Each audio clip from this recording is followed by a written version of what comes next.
Federal Drive is presented by GEHA, Government Employees Health Association, proudly providing health and dental benefits to federal employees and their families. Visit GEHA.com. A recent review of IRS contract cancellations found hundreds of millions of dollars in potential savings, but far less clarity about how those decisions shifted impact onto service delivery and workloads. The findings raise questions about how agencies assess who absorbs the risk when decisions are made quickly. I'm joined by LaToya George from the Treasury Inspector General for Tax Administration. Ms. George, thank you so much for joining me today. Thank you. The IG office there, TIGTA, has recently looked at contracts canceled by the IRS in 2025.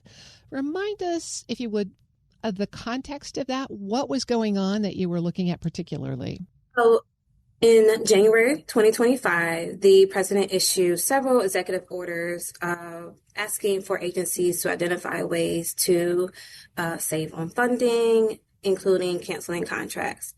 After that, the Department of Governmental Efficiency actually initiated a Defend the Spend initiative. This was something government-wide, and IRS participated. From that, the General Services Administration identified a list of contracts that the IRS could review. General Services Administration sent that list over to Treasury Department, and Treasury forwarded it to IRS.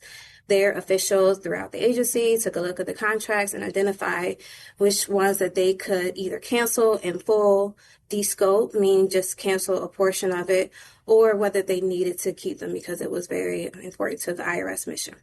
And as you looked at that set of contracts there at IRS, what were you trying to understand about the real effect of those decisions? In our review, we wanted to identify the different types of contracts that were canceled, and specifically to see any that were going to be taxpayer forward facing, so really impact taxpayer services. So we took a look at just the different ones that could impact just customer service, for example, and that's what we focused on. That wasn't necessarily a focus during IRS's decision to cancel certain contracts, but it was part of our review so that we could let taxpayers know that there was any areas that may impact just the upcoming filing season. Well, the filing season that has ended now. Let's start at the high level and then work our way down then, because your report shows that IRS identified hundreds of millions of dollars in potential savings, but that the actual impact of those terminations was either limited or unknown. What's driving the gap between the savings headline and what's really happening on the ground? So certain contracts are award types that do not necessarily carry an obligated value, and so it's not as easy to identify potentially the avoided costs or the cost savings and directly how it's going to impact the taxpayer on a daily basis. And so in our review, we looked to see if there were contracts that showed the specific avoided costs once it was canceled. So that would be any contract that maybe had the option to expand the contract by a few years, but by canceling it right now, then you cut off those additional years as well as the additional funds, as well as if there were funds that were obligated, but not necessarily something was delivered on. By canceling or descoping the contract right now, we could identify that those funds could be essentially returned back to IRS's pot of available funding. And how did your assessment then of the actual savings of these canceled contracts line up with DOJ's headlines? To be honest, we did not do a dollar for dollar comparison to DOJ's headlines.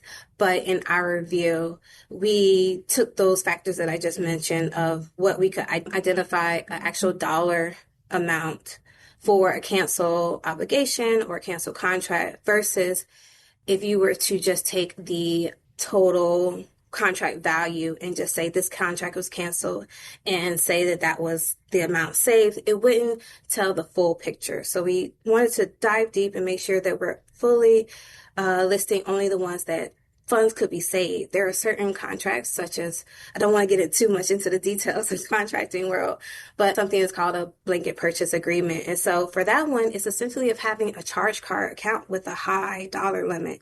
And you aren't necessarily spending the money, you just have that available funding there. And so if that contract is canceled, yes, that available funding is not there, but it wasn't necessarily saving dollars, if that makes sense. You just didn't get a chance to use any of those funds. So we did not include that in our analysis of funds saved because we couldn't say for sure that IRS would have ever even exercised the option to charge against that account, if that makes sense. I appreciate that clarification. LaToya George is a director in taxpayer services and operational support in the Office of Audit at the Treasury Inspector General for Tax Administration. Let's now go back to that topic that you said was the focus. Within this set of hundreds of contracts, you were looking at taxpayer services. How did you identify which contracts were going to have an impact on taxpayer-facing services? So we reviewed the contract requirements within the full contract details to identify those that were tied to taxpayer-facing operations.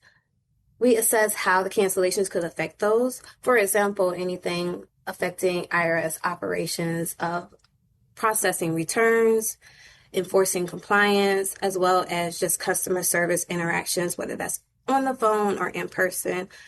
Examples of those could be expert witness testifying. Those can benefit taxpayers as well as benefit the IRS. But we just identified different services or goods that would impact, like I said, day-to-day interaction for a taxpayer.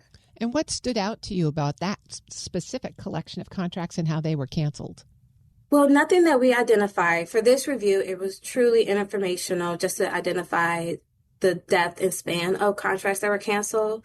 We did not look at the process the IRS took or the direct impact. That impact isn't really known yet. It may take a little while of IRS adjusting. They are going to use their current IRS employees to fill in the gaps from any support that was lost from the canceled contracts. So you mentioned there that IRS is going to fill in some of the gaps created by these canceled contracts with current staff members. But we've heard a lot about how short the IRS is in staffing, how many people they lost over the course of 2025. Based on what you saw, would you think it's realistic, given current workload and staffing procedures, that the IRS would be able to fill those gaps created by the canceled contracts? Honestly, it's too soon to tell, or at least for this review, we did not dive that deep. The actual impact on taxpayer services remains unknown currently, but I think that IRS is resilient. They have been resilient over the years, and they are internally adjusting where they can, getting their employees trained. We have several reviews that looks at the different ways that IRS is pivoting. There are some internal organizational changes, and so we will continue to review that and report to your listeners so that they could know as much as we find out. Well, you did say that this report did not come with recommendations. It was an information-only report. But based on the information provided in this report, how should the IRS or perhaps even Congress be watching to see how these decisions play out over time? Well, this filing season that just ended a week ago is going to surely tell some of the impact. That is usually the first indication of where you can see where IRS is in need of assistance from Congress, through funding, through additional support. So I would suggest for the listeners as well as Congress to just take a look at the impacts on the filing season and taxpayers in general. Do you see that being part of the IRS's consideration in the future, where there are contracts that they're considering cancellation, thinking about how they do impact taxpayers? I can't opine on that completely. I will say that they have drafted regulations and procedures. At the time of this effort for the Defend the Spend initiative, I can't say whether they did or did not include that in their consideration. Again, this was a little informational. We just wanted to get kind of the wide-eye view of what contracts were canceled and the potential impact. And we did not go in depth about their procedures, whether everything was tracked correctly. We do plan to look at something in the future, or we do plan to consider an audit related to the process for canceling the contracts, as well as making sure that all regulations were followed. I've been speaking with LaToya George. She's a director in taxpayer services and operational support, Office of Audit at the Treasury Inspector General for Tax Administration. Thanks so much for sharing this report and your findings with us today. Thank you so much for having me. We'll post this interview at federalnewsnetwork.com/Federal Drive. Subscribe to the Federal Drive wherever you get your podcasts.